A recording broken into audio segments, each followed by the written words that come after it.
I pledge allegiance to the flag of the United States of America and to the republic for which it stands, one nation, under God, indivisible, with liberty and justice for all.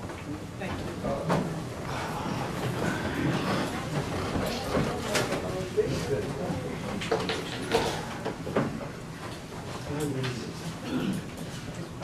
This special session of the Lincoln County Commission on October 6, 2011 at 5 o'clock now called to order. Members present: Donald C. Whitten, Clerk; Charles McCann, President; Charles Haynes, Commissioner; Thomas Rankin, Commissioner. The sole purpose of this meeting is to public comments on the redistricting of our magisterial districts. What we hope to accomplish here this evening is provide an opportunity for anyone to discuss at some length whatever there is on their mind about Plan 3, Scenario 3. That's the only one we're really having under consideration. Welcome. Hello. We will try to answer questions or make notes, whatever. If there's minor corrections or something wrong that needs to be brought to our attention, we certainly appreciate that. The plan will not be officially adopted until the next meeting on the 20th, I believe it is.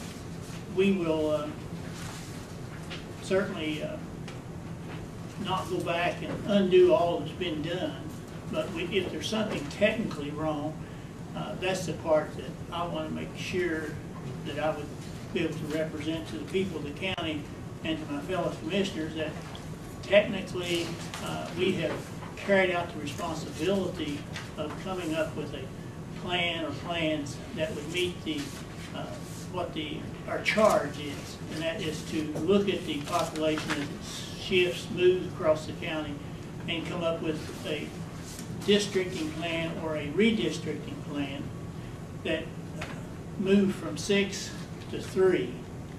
And what we came up with had numerous of different 3s, different ways to look at it, basically looking at the census tracts.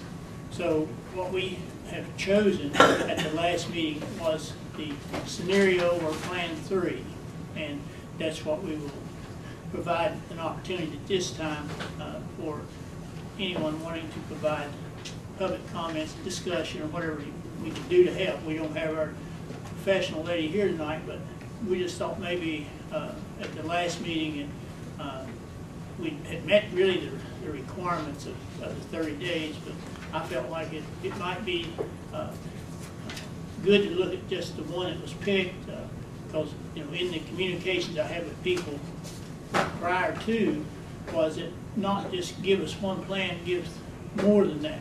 So that's what we did. But eventually you got to come down to where we're at tonight, and that's the plan has been picked, and certainly if there's something that needs to be corrected before the period of time that we have to correct it, then that's what I'm looking for. So at this time I'll open the floor up for discussion.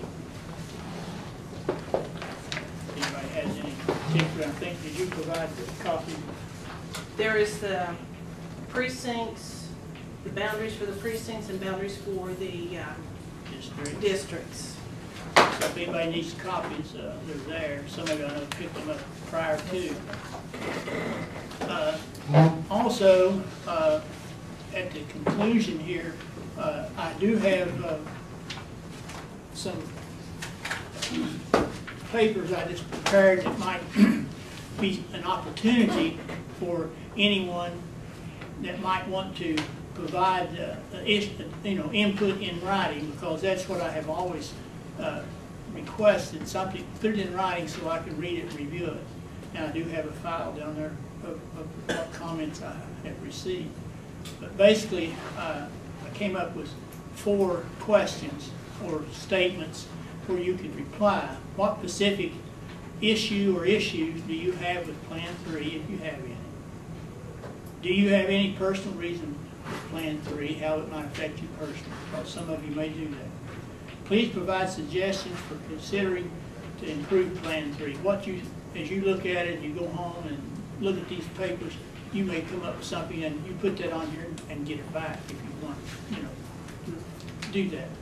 And the last thing, do you believe Plan 3 meets the requirements of magisterial redistricting? If not, please explain. So it's basically an opportunity to get information back to us. And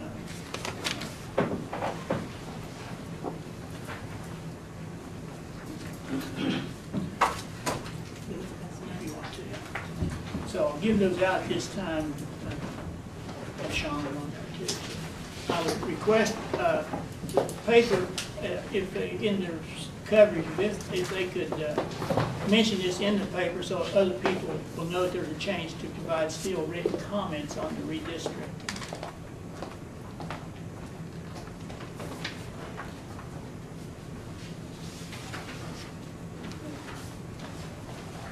Just as she's passing those out, I will take the opportunity in the redistricting at the state level, we seen quite a change in our legislative as far as House of Delegates, and one of those people that represent us, Carol Miller, is here, and I'll introduce Carol.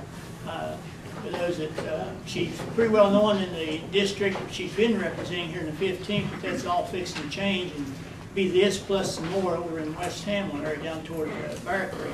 That's the way I look at the map. So I think that's correct.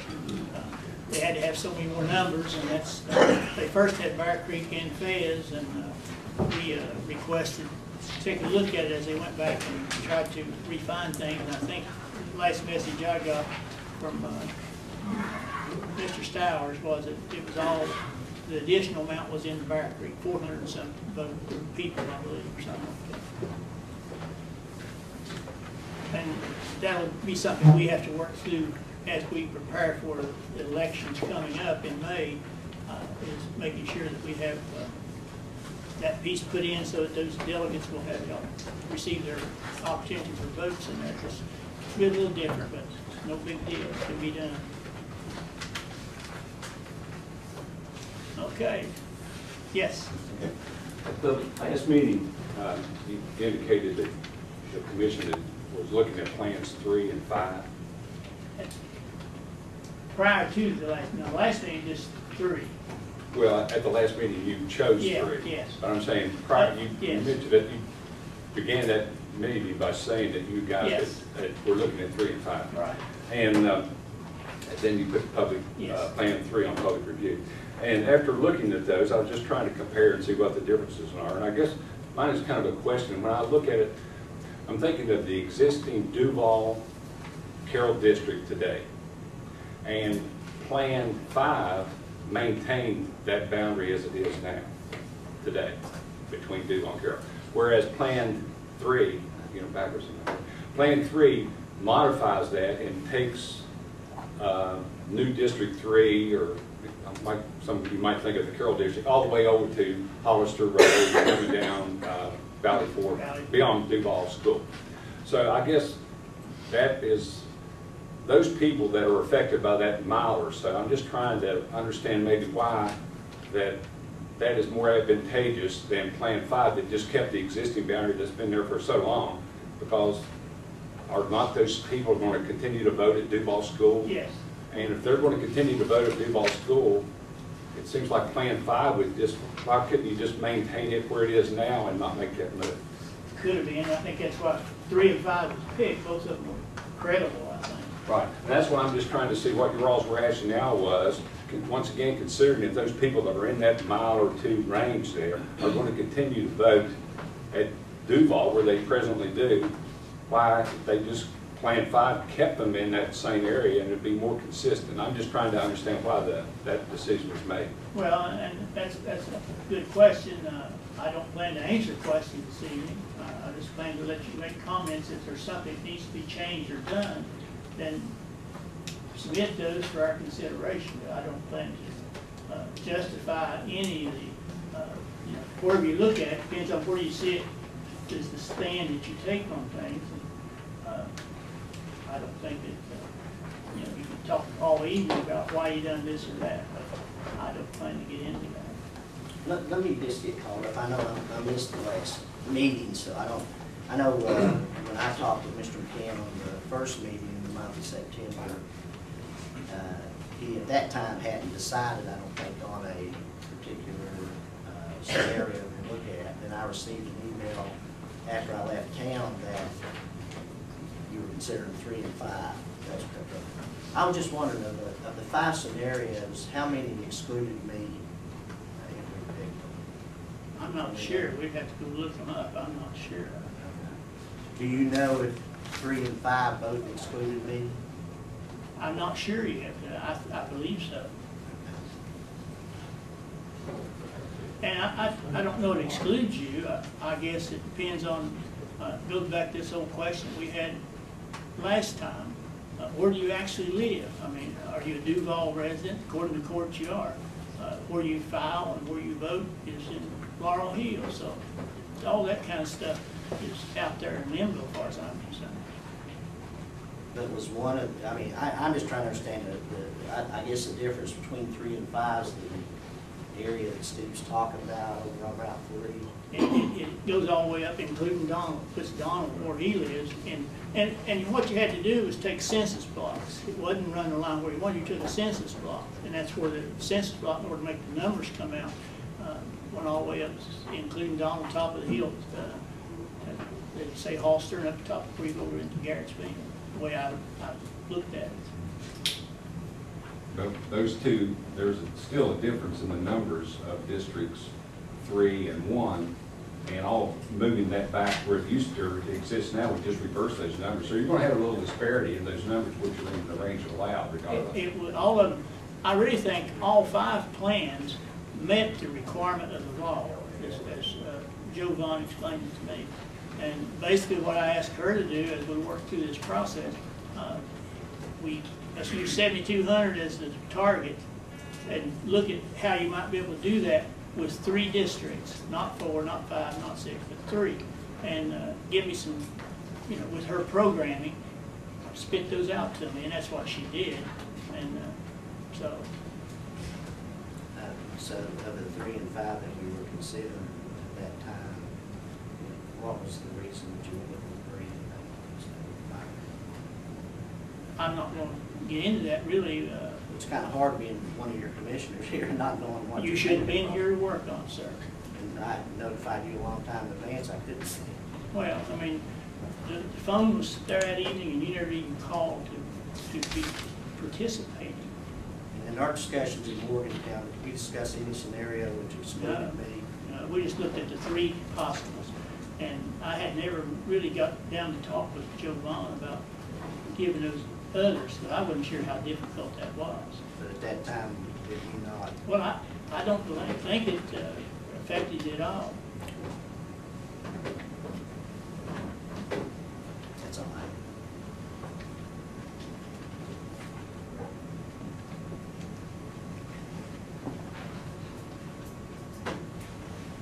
Yes.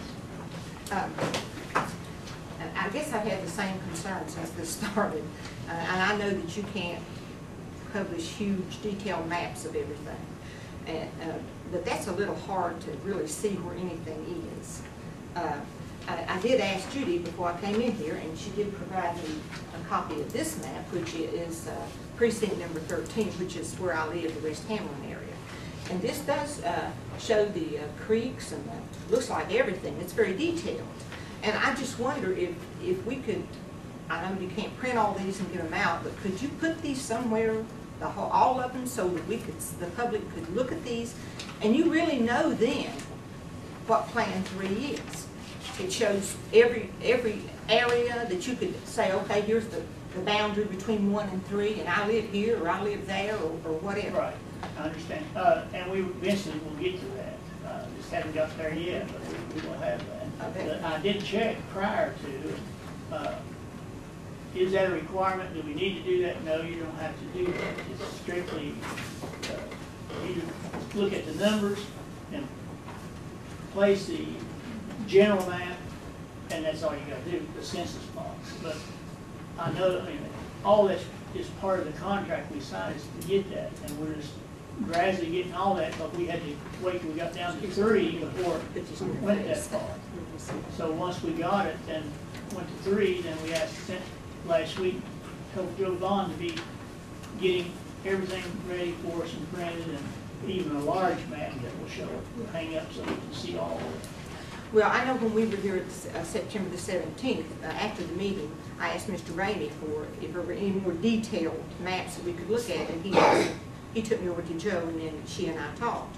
And she indicated that within 7 to 10 days that detailed information would be sent to Mr. Whitten's office so that we could take a look at that. I don't know So about it. I was gone last week, but I think you got it sometime. Is this what you got? Are these precinct maps? Yeah. Okay. So this is what you received?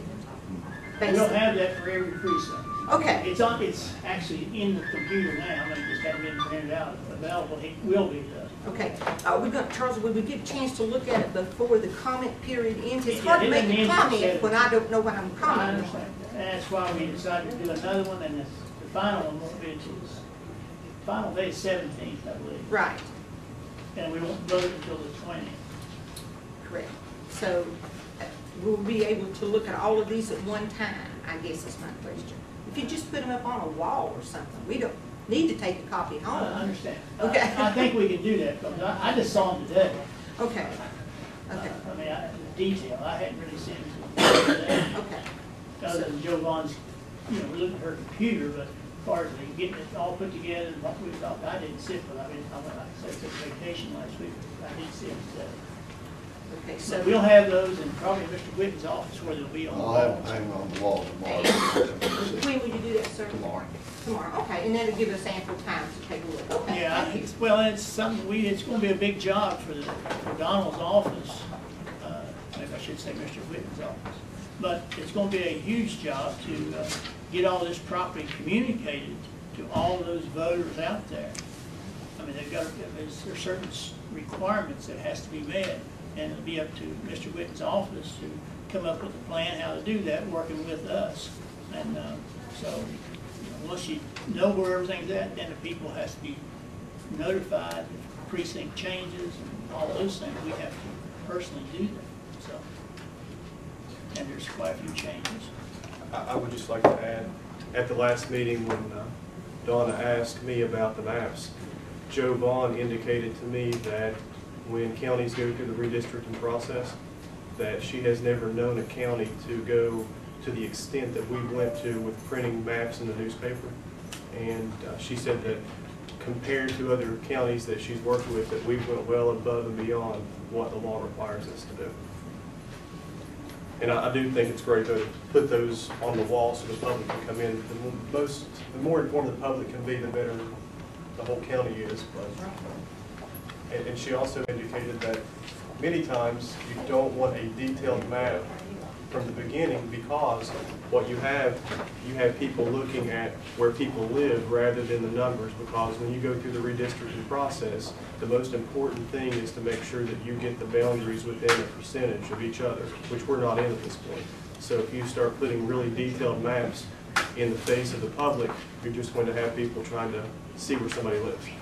And is that percentage, what is that percentage again? It's 5% recommended, but up to 10%. Okay, 5%. And all of ours come in around 1% or less. But you have some leeway to work with. Yes.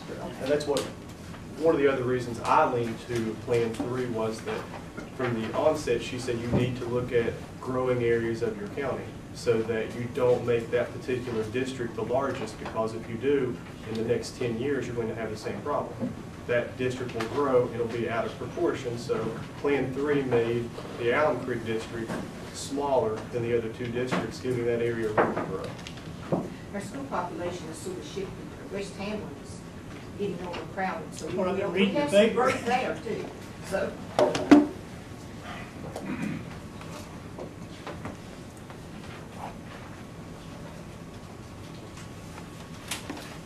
Other comments?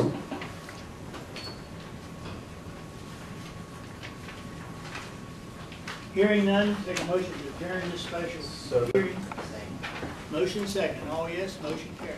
Thank you.